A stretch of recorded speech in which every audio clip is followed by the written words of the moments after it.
The bowl game for the Sooners has been announced, Ted, and yikes. Ah, The Oklahoma will play Navy in the Lockheed Martin Armed Forces Bowl Friday, December 27th. That'll be an 11 a.m. kickoff on ESPN. And I'm just speaking from a former player's perspective. Playing a triple option team in a bowl game sounds like absolute hell. yes. I will say this though. I'd rather play them in a bowl game where you've got extended time to prepare for them than I would just kind of thrown in into the middle of a schedule because you've got to try and find a way to get your scout team to give you a decent look for their offense and what all they do. And hey, I'll say defensively, this is opportunity to go stack up some tackle numbers. I I I have a hard time believing that any guy that was on the fence on OU's defense about playing in the bowl game. I don't think a triple option team was the nudge that you needed to play in it. You know what I'm saying? Oh yeah, yeah, I could be wrong.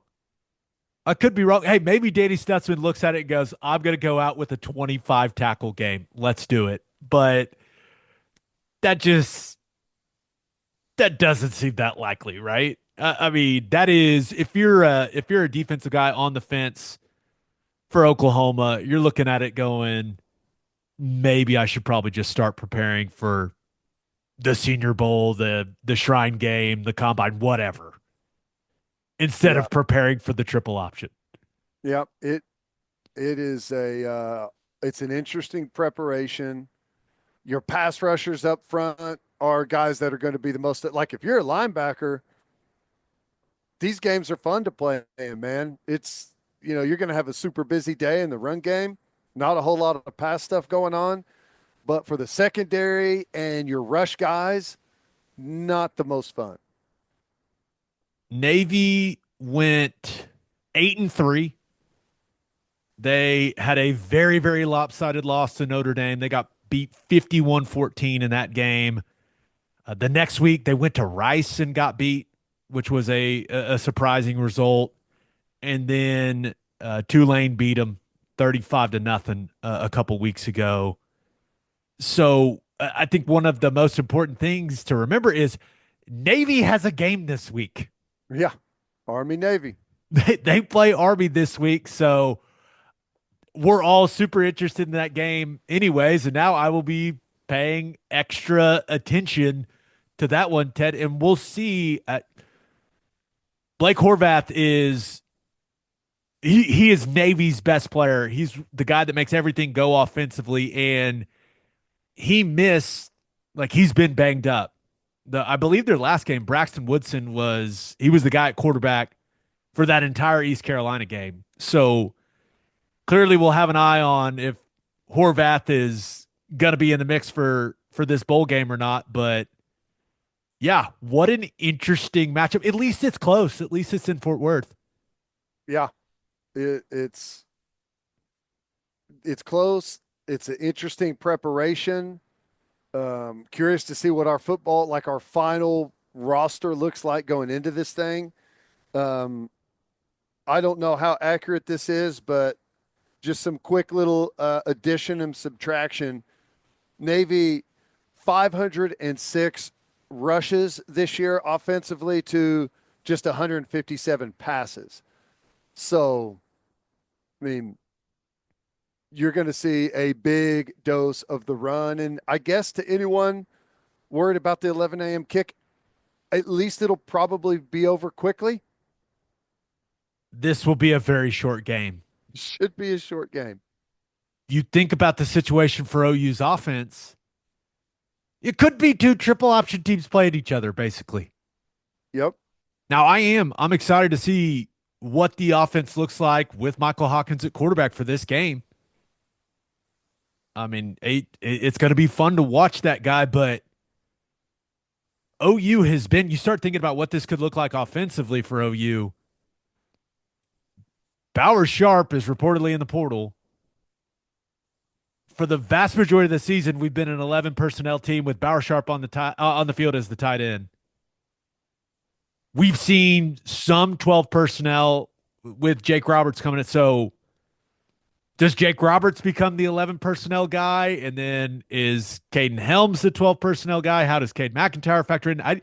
What's the personnel approach even going to be? Because if you're light at tight end, normally you go, okay, we'll just go 10 personnel. We'll just put a bunch of wide receivers out on the field. Well, no. We don't have a bunch of those either. Yeah, I wild. I'm very curious to see what the game plan is. And I'll say this, it's a dangerous football game if you can't score. And like we know how these academy games go, if they start moving the ball on you and you don't have much of an answer for the, just nickel and dime in the running game and they can control the football, it can get hairy really quickly on you if you don't have some success on offense. The thing that people look at the Navy Notre Dame game, and I think OU fans, we view ourselves on the same level as Notre Dame. I think that's very fair to say, even with how bad the season has gone this year. You got to remember, Navy turned it over 6 times in that game. Mm. That's unlikely to happen again, just statistically speaking. Right.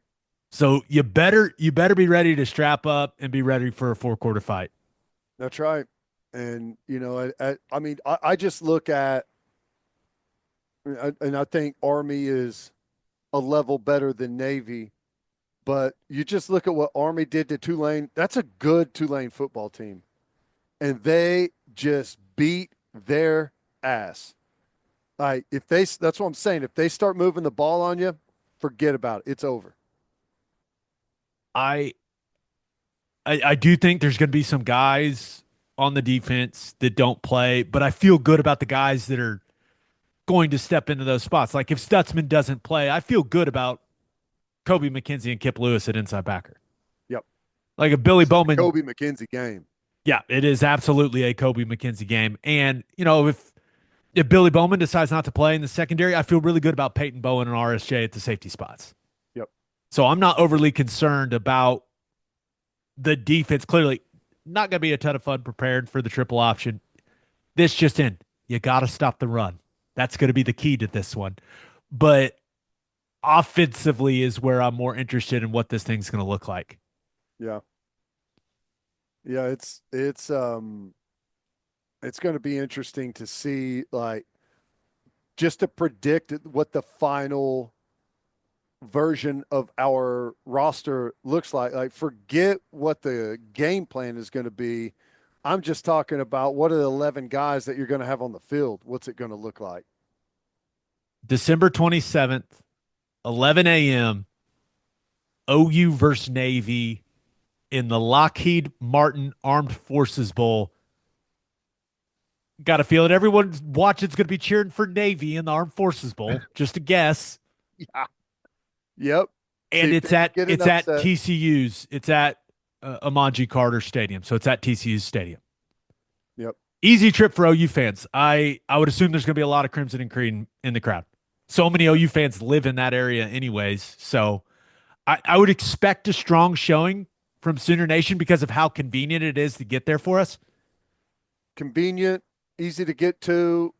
And I know it's the different circumstance, but everyone was really geared up to go, play the Army game on the road and see their place. But I don't know. Maybe I'm in the minority. I enjoy these type of football games. Um, to see the service academies play. You want them to play well, but you hope you beat them, right? I mean, that's kind of where it is. You got to have respect for what those guys do and kind of where this falls on the priority list for those guys. But still, I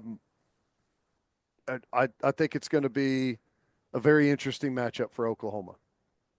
I do feel I do feel a little for the fan base. One of the fun things about the build up to a bowl game is just being able to talk trash to the other team's fan base. Like that's fun. Like Right. that there's this animosity builds and then they play the game, right? You can't talk trash to Navy people.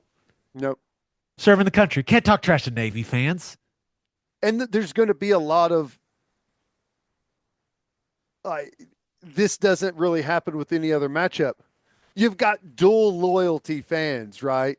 I mean, how many fans of Oklahoma are also Navy guys, you know? Yeah. So there's also that factor in there. So I don't know. It's interesting. I interesting is a word for it.